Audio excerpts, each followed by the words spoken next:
ऐसा है पत्रकार मित्रों, काफी आप लोग कुछ दिनों से सक्रिय हैं, विभिन्न मुद्दों को लेकर, और सरकार भी कई मुद्दों को लेकर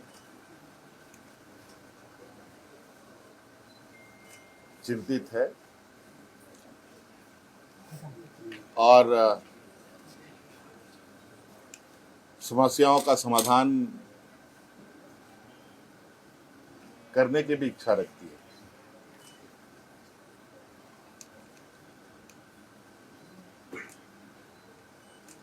सबसे पहले तो आपको हम ये बताएंगे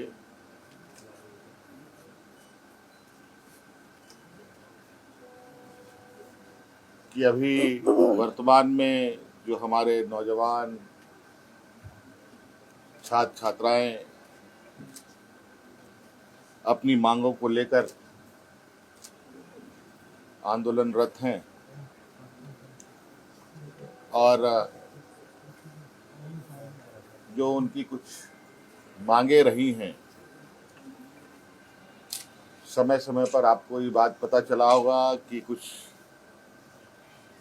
वार्ताएं भी हुई। वार्ता में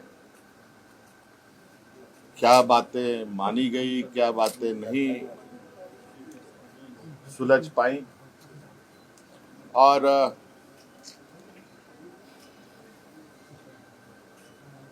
वो सभी चीजें हमारे समक्ष आ रही थी और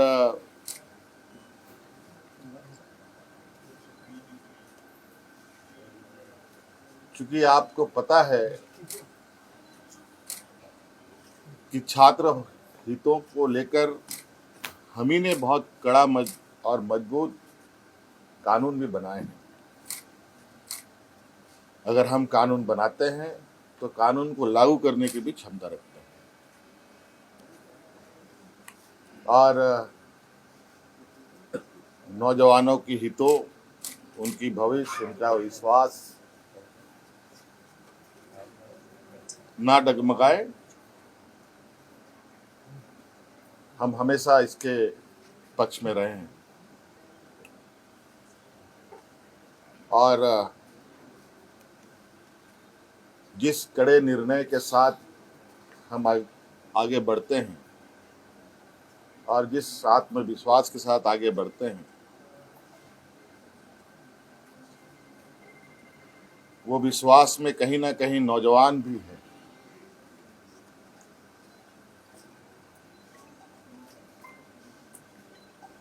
और आपको पता है कि झारखंड में जेपीएससी जेएसएससी के द्वारा नौजवानों की नियुक्ति होती है और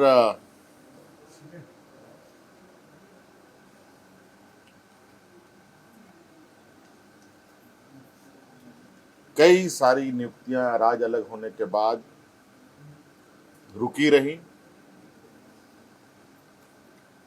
फिर कुछ बढ़ी, फिर रुकी, कई सवालें भी आई, कई जांच एजेंसियां भी इसमें शामिल हुई और कई चीजों के परिणाम भी आप लोगों के समक्ष हैं। मैं बहुत लंबा इसमें नहीं जाते हुए वर्तमान परिस्थिति पर ही आप लोगों से बात बताना चाहूंगा कि विगत दिनों से हमारे जो नौजवान जयपाल सिंह स्टेडियम में अलग अलग खेमों में बैठ करके अपनी मांगों को लेकर के बैठे हैं, मैं उनको अलग अलग खेमा नहीं मानता। वो सभी नौजवान अपने भविष्य की चिंता को लेकर हैं और इस विषय पर जैसे कि पहले हमारे मंत्री गणों की जो टीम थी, उनके साथ बैठक में सुलझा लिया गया था। जैसे रिफॉर्म्स की बात थी, ये आप लोगों के माध्यम से ही उन छात्रों की बातें हमारे कानों तक में आई, हमारी कमेटी के द्वारा भी हमारे कानों तक में आई। रिफॉर्म्स में निश्चित रूप से बिल्कुल पारदर्शिता के साथ आगे सरकार काम करेगी। रिफॉर्म्स में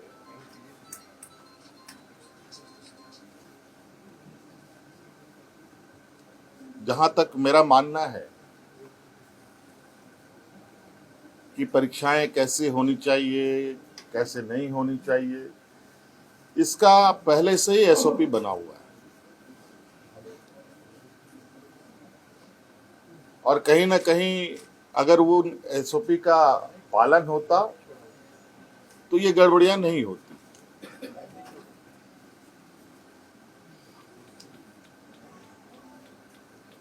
क्योंकि एसओपी में ही इतने कड़े प्रावधान हैं और इतने बेहतर तरीके से परीक्षा लेने का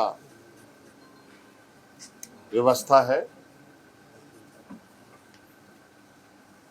लेकिन फिर भी हम उस रिफॉर्म्स में कुछ और बेहतर करने की चूंकि इतनी बातें आई हैं तो बहुत सारी बातें बात बात में आती भी हैं, अच्छे सुझाव भी आते हैं, तो उन रिफॉर्म्स में उन सबको भी जोड़ा जाएगा। और चूंकि हमने पोर्टल भी खोल रखा है,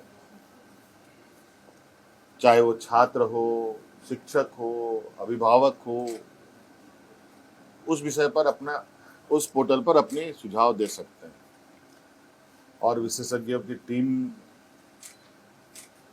के साथ उनको साझा किया जाएगा और क्या बेहतर हो सकता है उसको किया जाएगा। रिफॉर्म्स के लिए हम लोगों ने हमारे आईएएस अधिकारी अमिताभ कौशल जी की अध्यक्षता में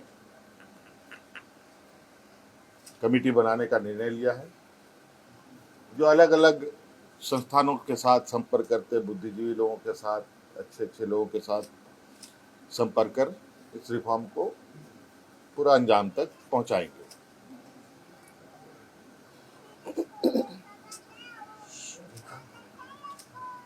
दूसरी बात,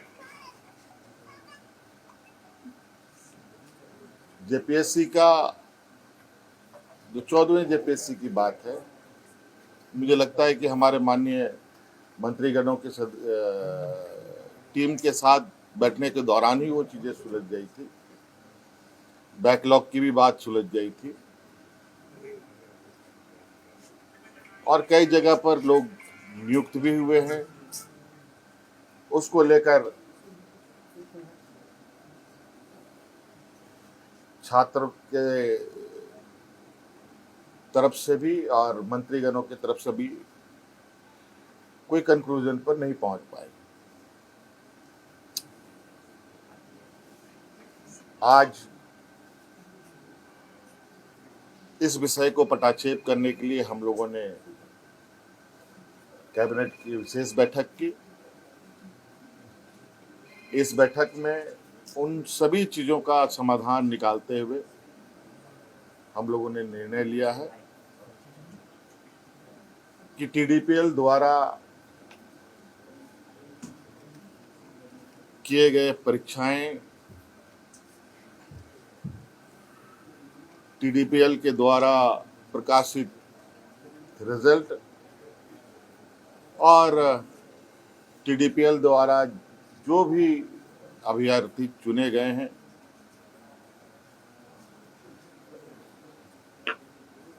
या शामिल हुए या टीडीपीएल के जितनी भी गतिविधियां यहाँ हुई हैं उन सभी को कैंसिल किया जाता है, रद्द किया जाता है।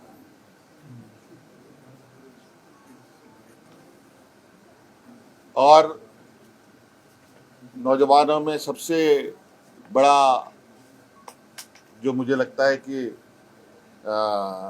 मुख्य मांग उनका सबसे प्रमुख मुख्य मांग रहा है जेपीएससी सीजीएल के संदर्भ में, क्योंकि हमने उसमें भी एक हमारे मंत्रीगणों ने आश्वस्त किया था इस विषय की जांच चल रही है। इसके लिए हम लोग रिटायर्ड जज की अध्यक्षता में संपूर्ण जांच कराएंगे, क्योंकि कभी कभी ऐसा लगता है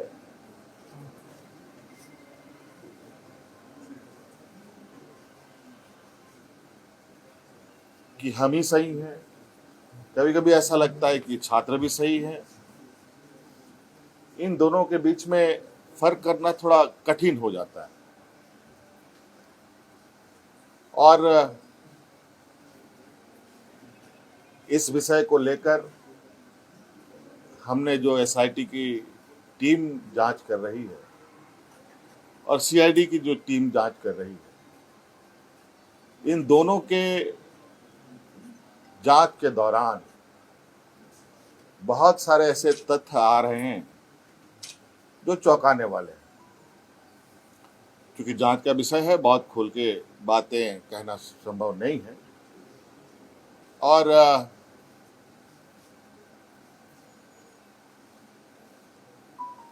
कुछ लोग जो सीजीएल में नियुक्त हुए हैं, वो लोग जेपीएससी के धांधली के आरोप में गिरफ्तार हो रहे हैं।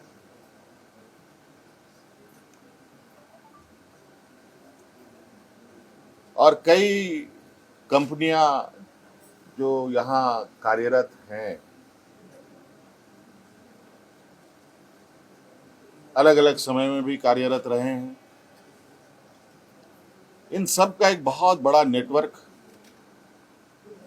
का घालमेल प्रतीत होता है। जांच के दायरे में तो हम पूरे 2014 से लेकर अब तक की हुई इसके परीक्षाओं की जांच में है। हमने विभाग को कहा है, सीआईडी को कहा है, अब जब इसका ऑपरेशन हुआ ही है तो पूरे तरीके से इसका ऑपरेशन होनी चाहिए। और जो हमें जानकारी सीजीएल को लेकर हम लोग के समक्ष बताया गया और उस तथ्यों को समझ बूझने के बाद आज कैबिनेट ने जेएसएससी सीजीएल को भी रद्द करने का निर्णय लिया और पूरा 2014 से अब जितनी भी छोटी बड़ी गलतियां हुई हैं, जिससे भी हुई है, सभी की जांच होगी। और साथ में बहुत जल्द केंद्र सरकार के द्वारा जो एमएमडीआर एक्ट में जो बदलाव किया गया है, उस संदर्भ में भी हम लोग चर्चा के लिए एकत्रित होंगे। हो सकता है इस विषय पर एमएमडीआर एक्ट संशोधन पर हमें विशेष सत्र भी बुलाना पड़े, तो हम लोग बुलाएंगे। धन्यवाद।